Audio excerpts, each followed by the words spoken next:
I was always told that I was a dumb kid. And so eventually I went to high school, right? So I got to high school. I didn't care about school. I didn't care about grades. I didn't want to hear it.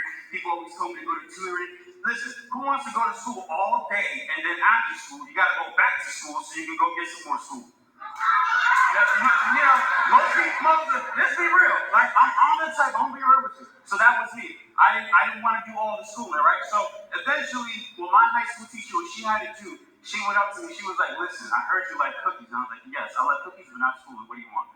And then she said, if you come after school, I have these wonderful lemon cookies, and we'll eat and have a good time. You just gotta listen to me for a little bit. So what she did, and this is for the students, but I also want my teachers to listen to this one because this person changed my entire life, right?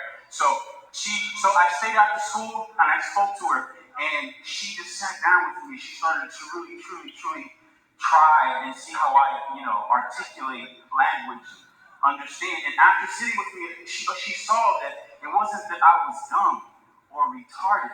I was in all those special classes. It wasn't that I was any of that. I learned a little differently.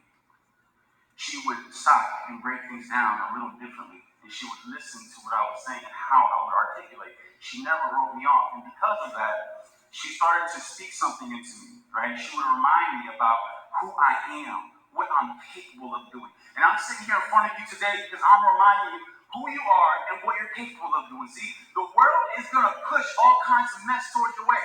And let me tell you, if you don't have your I am, someone say, I am.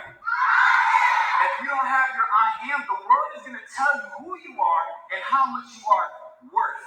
And eventually, if you allow that to happen, you are going to believe it. And we don't want that. So that's what she did for me.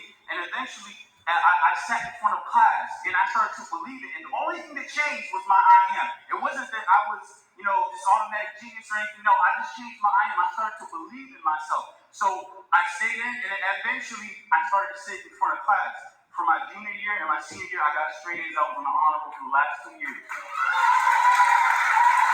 So listen, what changed? What changed in that story? Nothing. My I. That's what I'm talking about. 1, 2, 3, I. That's what I'm talking about. Give yourself a round of applause. Your I am is the most important thing that you have.